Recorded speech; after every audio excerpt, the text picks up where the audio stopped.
Assalamualaikum warahmatullahi wabarakatuh. Alhamdulillah kita bertemu lagi sambungan siri video saya yang merupakan penjelasan ke atas buku saya Zikir Selepas Solat Antara Sunnah dan Bida'ah. Kita sekarang di bahagian B, kita membicarakan lafaz zikir yang pertama, dan dalam video ini kita akan masuk kepada bida'ah yang berlaku kepada lafaz zikir yang pertama. Jemput mendengar penjelasan saya sambil menikmati pemandangan penerbangan turun dan pendaratan ke KLIA.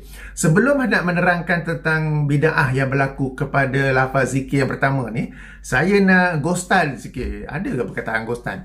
Saya nak ke belakang sikit, saya nak reverse sikit kepada satu praktik bida'ah yang saya perhatikan dipraktikkan oleh sebahagian imam. Bukan semua, sebahagian imam yang ini mereka membaca doa ketika memberi salam. Yang dianjurkan oleh Nabi SAW ialah membaca doa sebelum salam. Jadi baca tasyahud, kemudian berdoa apa yang kita nak, kemudian kita memberi salam. Assalamualaikum ke kanan dan ke kiri.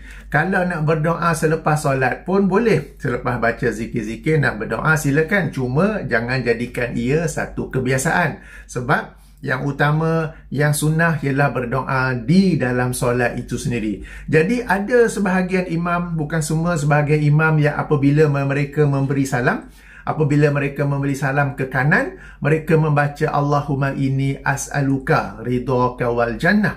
Dan apabila memberi salam ke kiri, mereka membaca doa wa a'udzubika min sakhatika wan nar. Okey, saya pun tak hafal doa tu sebab tu kena tengok Okey, maksudnya mereka duduk baca tasyahud, sudah habis sebagai imam dengan mikrofon yang terpasang, dengan lafaz yang kuat mereka membaca Assalamualaikum warahmatullahi, Allahumma inni as'aluka ridhaka wa jannah, Assalamualaikum warahmatullahi wa a'udzubika min sakhatika wan nar. Ini adalah satu bida'ah sebab tidak ada contoh, tidak ada tuntutan, tidak ada anjuran untuk berdoa ketika memberi salam. Okey, memberi salam tu ialah macam kita maklum, Assalamualaikum warahmatullahi, Assalamualaikum warahmatullahi. Tidak ada doa ketika memberi salam. Kalau nak doa tu sebelum bagi salam ataupun selepas zikir-zikir baru kita berdoa. Ya, meskipun maksud doa ini bagus. Ya Allah, aku memohon kepada Engkau keredaan Engkau dan juga syurga, dan aku mohon perlindungan Engkau daripada kemurkaan Engkau dan api neraka. Maksudnya bagus. Tetapi tempat ataupun masa dibacakan doa tu, itu adalah bida'ah. Jadi tuan-tuan apa, kalau ada dengar imam yang mempraktikkan bida'ah ini, mahupun mana bida'ah-bida'ah yang lain, dan jika tuan-tuan dan puan-puan berkenalan baik dengan imam tu, pandai nak sembang-sembang, muka pun friendly sikit, muka saya ni macam garang ke, ada tulis W kat sini ke, sebab saya pun pernah tegur kan. Bila tegur, jawapan dia orang memang standard. Para ulama kata boleh, tak apa. Terima kasih. Para ulama kata boleh. Ini yang saya masukkan dalam video saya sebelum ini, dalam siri ini juga, sikit-sikit bida'ah tu kan. Bahawa sebahagian orang termasuk agamawan, mereka benar-benar berkeyakinan, beranggapan it is okay to innovate in the religion. Ia adalah sesuatu yang sememangnya dibolehkan untuk mencipta amalan-amalan baru dalam agama, dan ini mereka halalkan, mereka justifikasikan dengan gelaran bida'ah hasanah. Kerana itulah saya kata, seandainya para ulama zaman silam yang membahagikan bida'ah kepada hasanah dan dolalah mengetahui bagaimana salah laku, bagaimana salah perbuatan, salah kefahaman yang dilakukan oleh agamawan masa kini terhadap pembahagian tersebut, dan secaya mereka daripada zaman awal dahulu tidak akan melakukan pembahagian seperti ini. Okey, jadi jika tuan-tuan dan puan yang lebih berhikmah dalam menegur, silalah tegur. Okey, jangan dibuat bida'ah seperti itu ya. Baik bida'ah ketika memberi salam ataupun bida'ah ketika zikir yang pertama, sebagaimana yang akan kita bicarakan. Okey, yang tadi tu membaca doa antara salam tu tak dalam buku saya. Itu cuma tambahan ya, cuma tambahan. Okey, kita masuk dalam buku bahawa bida'ah pertama ialah menyapu dahi, bukan dagu, menyapu dahi dengan tangan kanan sambil membaca zikir sebaik saja selepas memberi salam. Yang ini, Assalamualaikum warahmatullahi, Assalamualaikum warahmatullahi. Kemudian mereka sapu sambil membaca Bismillahillazi la ilaha illa huwar rahmanur rahim. Allahumma azhib anil hamma wal hazan. Ada juga lafaz yang sedikit berbeza. Yang ini sambil menyapu mereka membaca Asyhadu an la ilaha illallah huwar rahmanur rahim. Allahumma azhib anil hamma wal hazan. Okey. Jadi ini bid'ah yang pertama. Kenapa disebut bid'ah? Beberapa sebab. Pertama, darjat hadis-hadis ataupun darjat hadis yang menerangkan amalan menyapu dahi. Menyapu dahi sebaik sahaja, memberi salam dengan membaca doa ini memiliki 2-3 jalan periwayatan, dan para ahli hadis telah menilainya sama ada yang paling baik sekalipun yang menilainya ialah dhaif, ada juga yang menilainya sebagai dhaif jiddan, dan ada juga yang menilainya sebagai maudhu', yang ini palsu. Okey, penjelasan tentang darjatnya ni ada dalam nota kaki buku saya, jadi saya tak akan terangkan dalam video inilah. Okey, jika dikatakan hadis ini, katakanlah darjat yang paling baik. Darjat yang paling baik boleh dikatakan tentang hadis ini ialah dhaif. Okey, mungkin ada yang berkata, bukankah para ulama berkata boleh mengamalkan hadis dhaif? Ini ni yang saya selalu kritik, sebut nama ulama, tapi kata-kata penuh ulama tersebut tidak dinukil, tidak dikemukakan. Mereka hanya sebut ulama kata untuk menjustifikasinya, untuk menghalalkannya, tanpa menukil atau memahami apakah sebenarnya kata-kata ulama tersebut. Ini kerana, macam saya kata dalam buku, apabila para ulama, para ilmuwan membolehkan penggunaan hadis dhaif atas dasar dorongan untuk beramal, ia dengan syarat hadis dhaif tersebut tidak menyelisihi hadis lain yang lebih kuat daripadanya. Saya ulangi, antara syarat, ada banyak syarat sebenarnya. Syarat tu telah pun saya terangkan dalam buku saya, telah pun saya terangkan dalam video berasingan atau judul yang sama. Tak silap saya ada 2-3 video lah topik ni kan.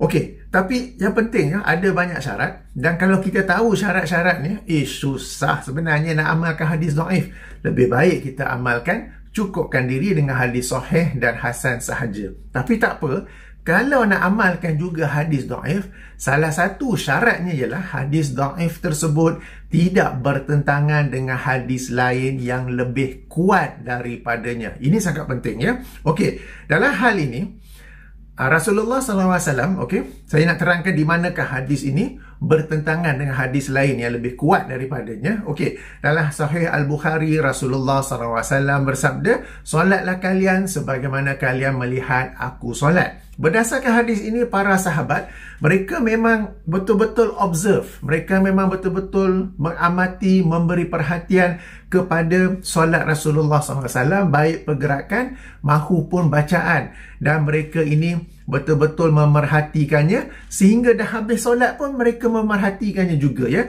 Sebagaimana keterangan Aisyah radhiyallahu anha, sebagaimana hadis Sahih Muslim yang saya kemukakan dalam buku ini. Beliau, Aisyah, menerangkan bahawa kebiasaan Nabi SAW apabila memberi salam, yakni seusai solat, baginda tidak duduk, melainkan sekadar tempoh bacaan Allahumma antas salam wa minkas salam tabarakta zal jalali wal ikram. Okey, jadi berdasarkan hadis ini sebagai satu contoh, berapa lama Nabi duduk pun mereka observe. Berapa lama Nabi duduk pun mereka perhati dan amatinya. Okey, jadi sebegitu detail para sahabat, termasuk para isteri Nabi SAW, mereka observe Rasulullah SAW sebab mereka betul-betul hendak belajar cara ibadah daripada baginda.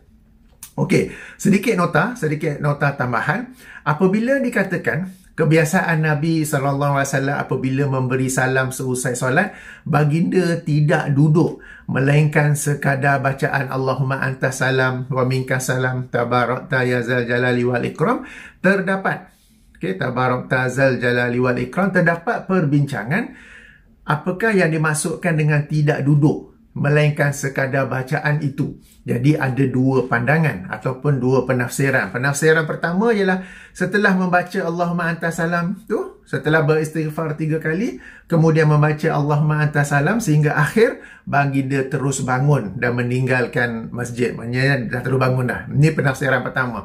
Penafsiran kedua ialah yang dimasukkan ialah apabila Rasulullah SAW sedang solat sebagai imam, baginda menghadap kiblat, okey, dan memberi salam. Baginda beristighfar 3 kali dan membaca Allahumma anta salam sehingga akhir sambil menghadap kiblat.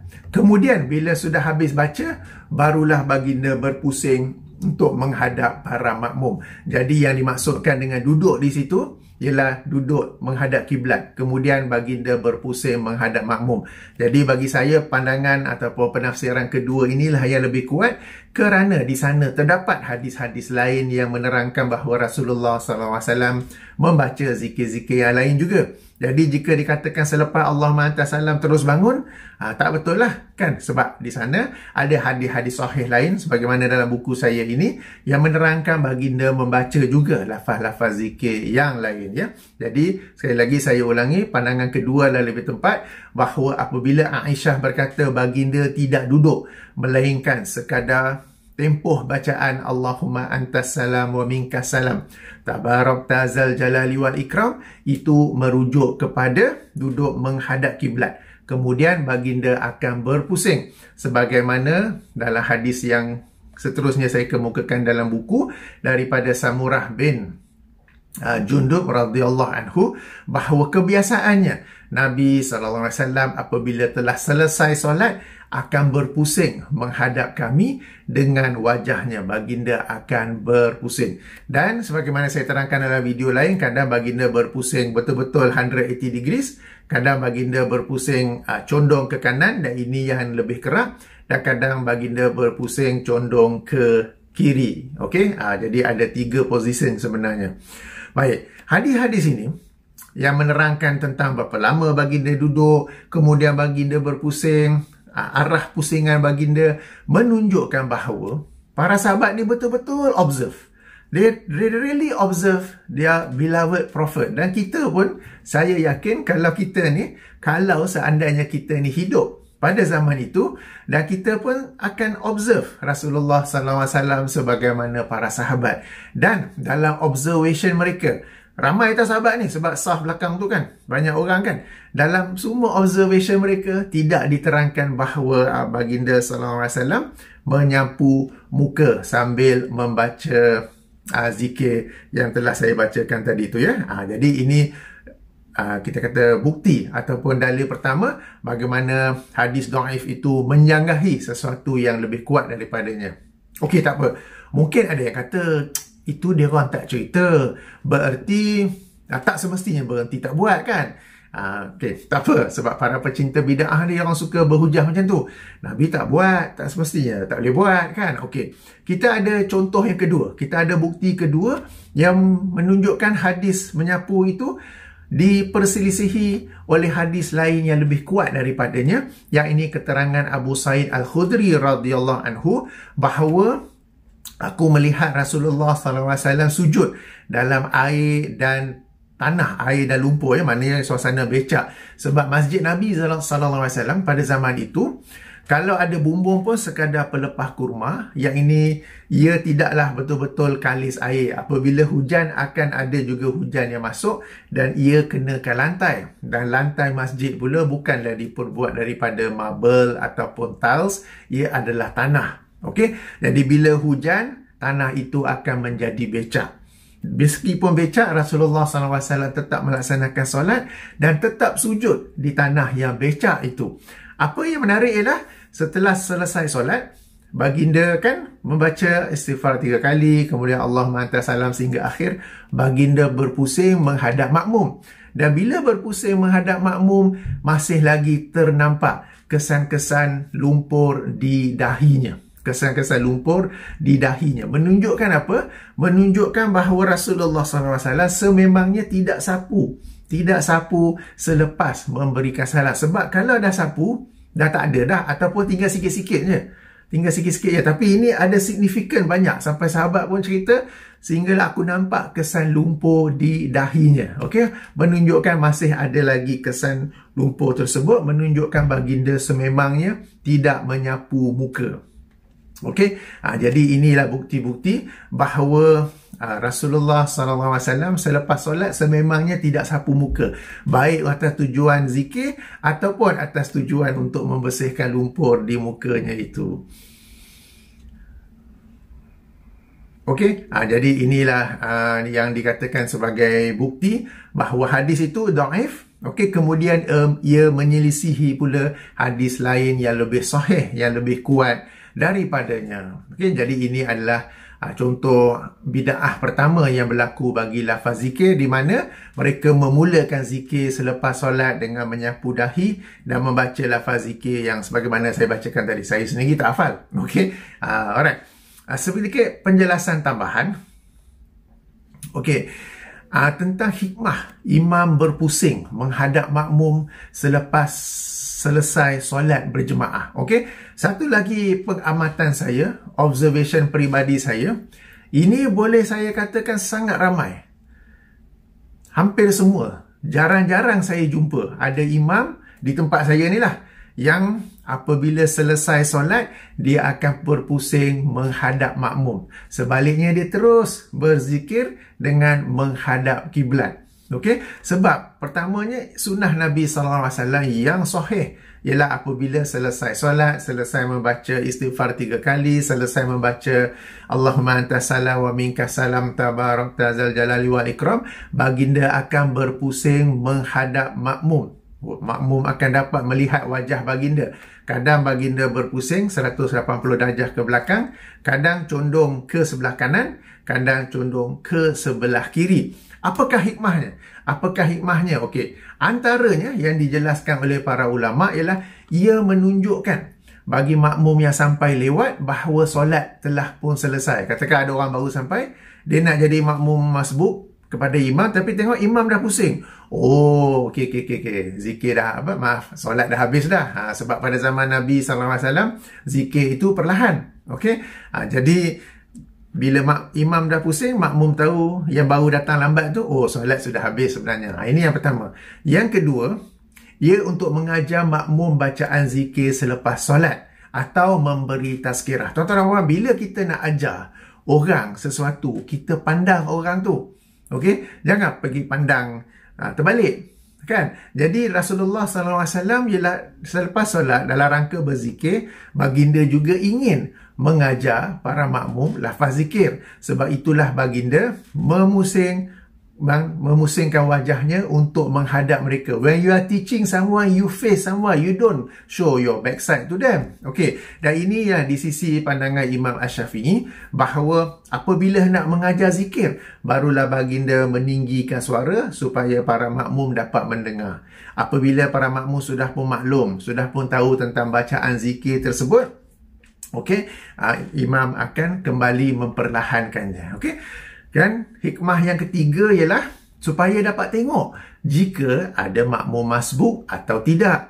Jika ada makmum masbuk, okey, ditangguhkan zikir secara kuat atas tujuan mengajar itu atau tazkirah. Sebab kadang-kadang Rasulullah SAW selepas solat pun memberi tazkirah. Okey, sebagaimana hadis yang masyhur, hadis riwayat Imam Abu Daud nombor 28 daripada hadis 40 Imam An-Nawawi, kan, daripada Irbad bin Sariyah. Beliau menerangkan bahawa kami solat di belakang Rasulullah SAW, dan setelah itu, setelah solat, baginda berpusing menghadap kami, lalu baginda memberikan satu tazkirah, satu nasihat yang begitu menggetarkan hati dan melinangkan air mata, sehingga salah seorang daripada kami berkata, "Ya Rasulullah, ini seolah-olah satu tazkirah yang terakhir, maka berilah wasiat kepada kami." Maka Rasulullah SAW pun menjawab, "Aku wasiatkan kepada kalian untuk bertakwa kepada Allah dan dengar serta taat, meskipun kepada seorang hamba Habasyah, seorang hamba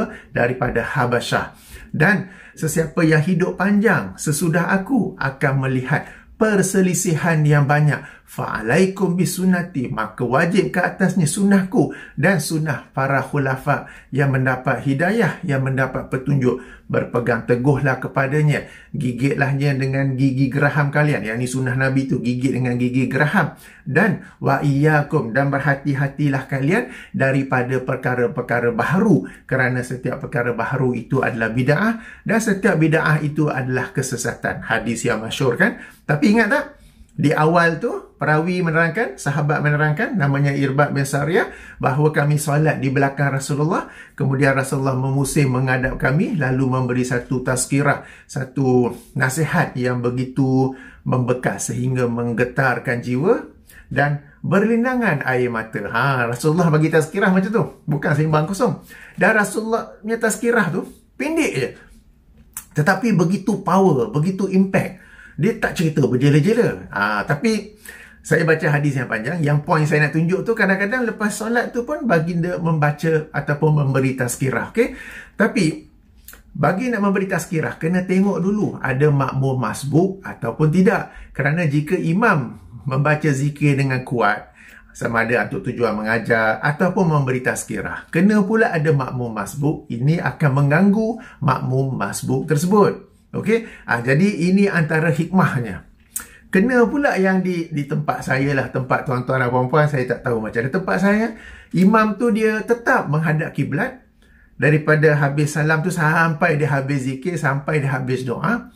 Dia berzikir dengan kuat, kena pula ada mikrofon, dan dia tak kisahlah ada makmum masbuk atau tidak di belakangnya. Dan tindakannya itu betul-betul mengganggu makmum masbuk yang nak meneruskan baki solat mereka itu ya. Sangatlah dikesali ya, sebab seorang imam ni, dia perlu, macam imam ni macam pemimpin negara lah, kita kata apa, perlu berjiwa rakyat kan. Okay. Imam solat ni pun dia perlu berjiwa makmum. Kalau pemimpin negara kita kata berjiwa rakyat, pemimpin solat, imam solat pun perlulah ada berjiwa makmum. Dia perlulah prihatin makmumnya itu nak kena cepat ke, nak kena ada urusan ke tidak, supaya dia memanjangkan ke memendekkan solat. Hari nak hujan ataupun tidak, kalau hari nak hujan baca surah pendek sudah. Dan juga bila dah habis solat, dia juga kena prihatin ada makmum masbuk ataupun tidak. Ini imam ni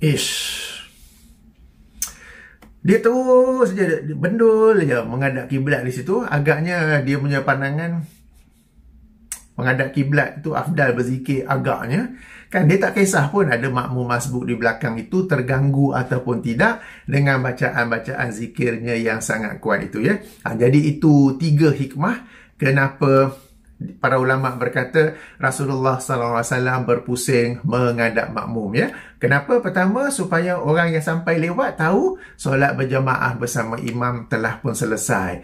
Kedua, apabila imam ingin mengajar zikir ataupun memberi tazkirah, yang terbaik ialah kita menghadap orang. Katakan saya buat video ni, tapi saya duduk pandang tempat lain duk ajar kan. So kan tak kena tu. Okay? Dan yang ketiga, dapat tengok ada makmum masbuk ataupun tidak kan. Kalau ada makmum masbuk, tangguh dulu bagi semua dah habis, barulah kita berikan tazkirah ataupun mengajar zikir.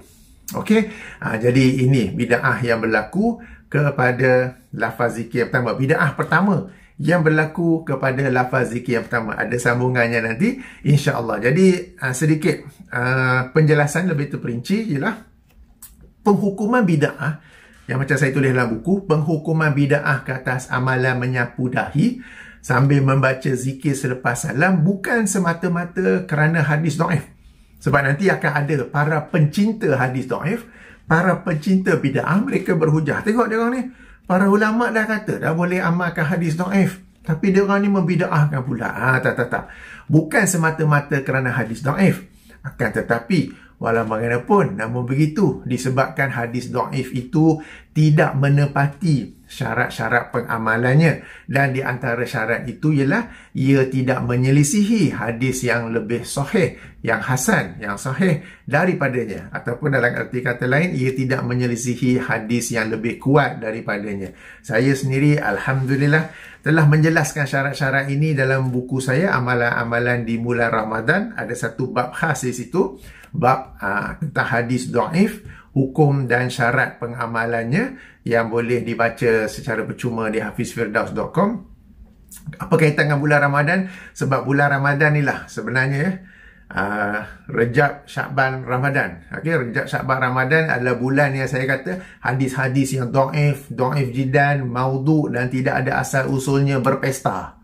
Okey, berpesta sebab para penceramah mereka tak tahulah 3 bulan ni kan bulan untuk menaikkan motivasi orang beramal ibadah. Mereka lantak je, langgar je semua disiplin ilmu, sampaikan saja hadis-hadis tanpa mengira darjatnya, ya.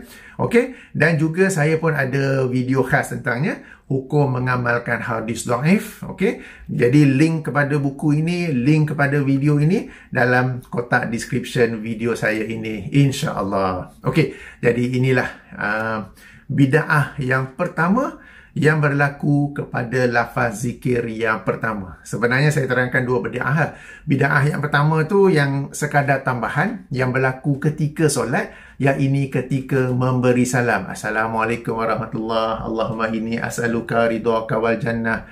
Assalamualaikum warahmatullahi wa a'udzubika min sakhatika wan nar. Okey, ini bagi contoh tak, jangan pergi baca pula. Ini bid'ah, tapi dia berlaku masih dalam solat. Sekadar poin tambahan. Dan kemudiannya bid'ah yang namanya dia menyapu muka sambil membaca zikir tertentu. Tidak ada. Zikir yang pertama dibaca setelah memberi salam ialah istighfar 3 kali. Telah pun saya terangkan kenapa istighfar itu menjadi lafaz zikir yang pertama. Dan kemudiannya membaca Allahumma antas salam wa minkas salam zal tabarakta zal jalali wal ikram. Noktah. Kenapa noktah? Sebab di Malaysia dibaca ada tambahannya lagi, dan tambahan itulah yang menjadi yang saya kata apa? Bid'ah yang seterusnya yang akan saya jelaskan seterusnya. Baik, sehingga sini saja dahulu. Kita sambung nanti insya-Allah kepada bid'ah yang kedua yang berlaku terhadap lafaz zikir yang pertama ini. Okey, subhanakallahumma wa bihamdika asyhadu an la ilaha illa anta astaghfiruka wa atubu ilaika. Cantik tak pemandangan pagi-pagi di lapangan terbang KLIA? Matahari sedang naik tetapi terselindung di sebanyak awan, di sebalik awan yang banyak itu, ya. Okey. Assalamualaikum warahmatullahi wabarakatuh.